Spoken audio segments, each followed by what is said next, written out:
time, the park police have pushed us back.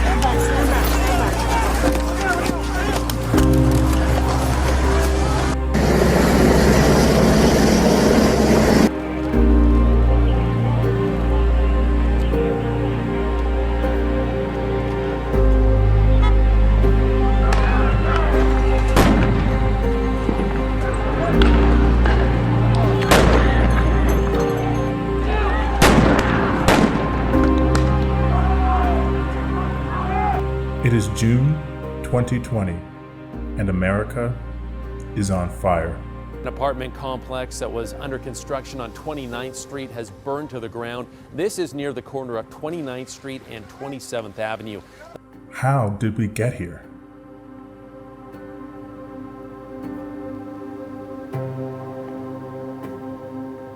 There are many reasons that America has landed in this moment, some that go back for centuries. But today, I want to discuss one recent narrative that I believe set the stage for what we are seeing now. The narrative of Colin Kaepernick. This story begins on August 26, 2016.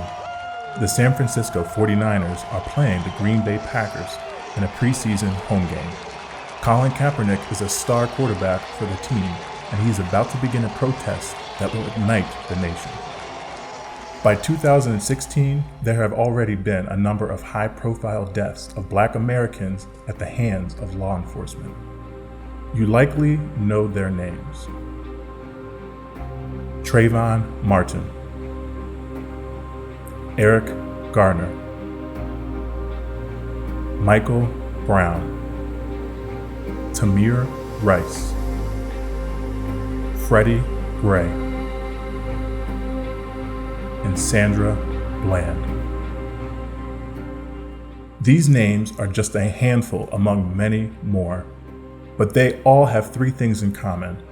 They are all Black, they are all now dead, and everyone involved in their deaths is walking free without so much as a misdemeanor. Black Americans are outraged at these killings and at the fact that no one has been brought to justice. It is during this time when the Black Lives Matter movement is born.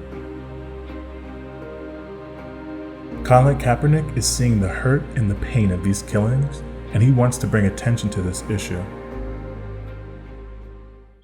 So on this day in August of 2016, he begins his protest by sitting during the national anthem. We're back now with the controversy swirling around a big NFL star who took a stand by refusing to stand for the national anthem. There's a lot of things that need to change. One specifically is police brutality. There's people being murdered unjustly and not being held accountable. Cops are getting paid leave for killing people. That's not right. In your mind, have you been pulled over unjustly or had a bad experience in that regard? Yes, multiple times. I've had times where one of my roommates was moving out of a house in college, and because we were the only Black people in that neighborhood, the cops got called and all of us had guns drawn on us. Came in the house without knocking, guns drawn on one of my teammates and roommates.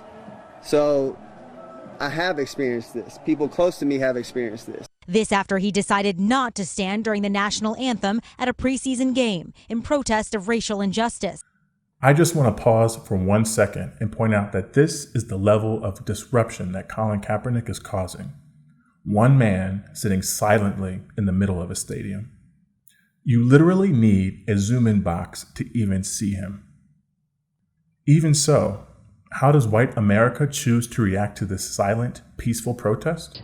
Hey, Kapernick, I don't have legs, but I'll stand with enough pride for both of us every time my national anthem plays. And those who died that fateful morning 75 years ago never took a knee and never failed to stand whenever they heard our national anthem being played. Well, especially, this guy's a child with a head injury. He's a moron. He doesn't know what he's doing. But the adults around him do, though.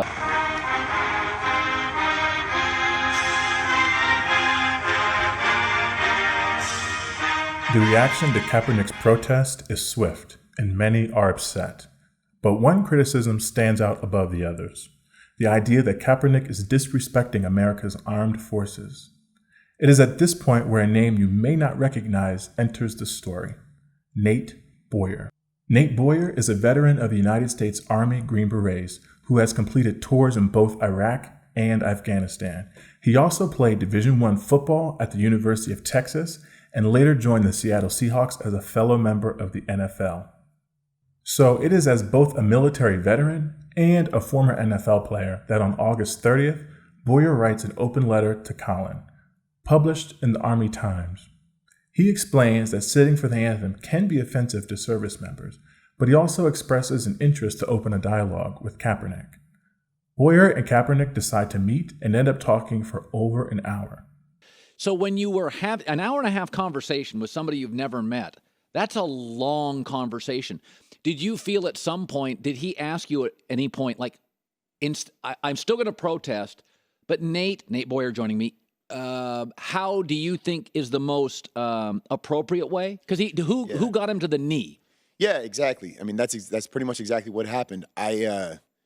We talked about veterans issues. We talked about all kinds of things, and then we kind of got to where we're at today. And I said, taking a knee, honestly, it's a sign of respect. I mean, people take a knee to pray. We called it Tebowing a few years ago. Yeah. Standing in front of maybe a fallen brother's grave, we would take a knee as a sign of respect. So I saw that image as something that was, while still getting his point across, definitely, much more respectful. And I think a lot of people would agree with that. So from the very start of this protest, Colin Kaepernick explicitly says this is about police brutality and accountability. He then meets with an Army veteran whose idea it was to take a knee in the first place, specifically with the intent to show respect to the armed forces. And to further drive home the point, in a show of solidarity and support, Nate Boyer stands directly beside Colin during the protest. At this point, if you have any good faith intentions to try to understand where Colin Kaepernick is coming from and the purpose behind his protest, it's basically impossible to misread his intent. This is only about peacefully demanding justice, accountability, and change. And Kaepernick has done everything possible to underscore his total respect for and support of the armed forces. Yet, even with an Army veteran standing directly by his side, how does white America choose to react to Kaepernick's kneeling? Here's the problem with Kaepernick. When you put yourself in a position to criticize and disrespect, which is exactly what he did, the national anthem and your flag on 9/11, on that day, then you better have a pretty damn good reason why you're doing it. If you don't stand for the flag, you don't care about the flag and the very things that provide you with those freedoms, and representative of that, then what are you standing for? Are you standing for a communist flag of some other country, or are you standing with Ahmadinejad, or who, Honestly, those that live in middle America, those that live in the heartland of this country, that are the football watchers, the fans, we're just sick of it. We don't like it. It's a disgrace to us. We love our country and we don't like it, so we're just going to shut off the TV. We're not going to go to games, and they'll pay for it. Later, in September of 2017, somebody else decides to weigh in on the issue. We're proud of our country. We respect our flag.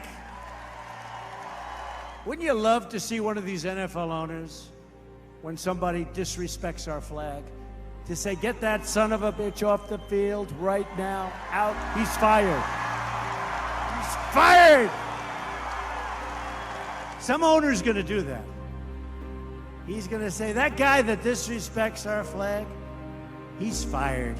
Because that's a total disrespect of our heritage. That's a total disrespect of everything that we stand for, okay? Everything that we stand for. So what exactly is going on here? A very explicit and intentional changing of the narrative. Kaepernick is clear. His protest is about police brutality. But how does white America choose to respond? Nope, we don't want to talk about that. We just want to debate what is valid patriotism and how you're disrespecting our flag. Kaepernick responds saying, I've heard people's criticisms of me, and I've responded by meeting with, listening to, and kneeling beside an Army Green Beret. I couldn't be more clear that I respect our troops and our nation. White America responds, yeah, we don't care about your words, your actions, or who's standing beside you. We are just going to change the narrative to the flag. So apparently in America, it's more important to respect a symbol of American life than it is to actually protect the lives of Black Americans. At the end of the day, while white America is pushing the narrative of the flag and patriotism, Black America is still being killed, day after day, week after week.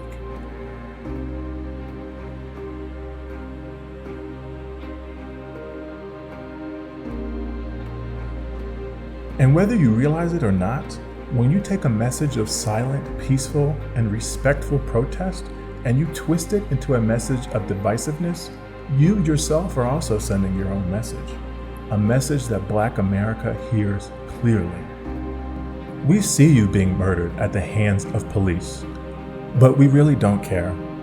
In fact, if you have the audacity to silently interrupt our NFL games for 90 seconds, we are going to drag you through the mud and make sure you never work again. If we wanted to lift a finger and put forth an ounce of effort, we could clearly see the abuses of power and the violence being committed against you. But the truth is, we don't want to see it, and we have no interest in discussing it. We'd much rather just watch Black men crash into one another, putting their bodies and their brains on the line for our entertainment. Outside of a football field, we have zero interest in understanding your life or your struggles.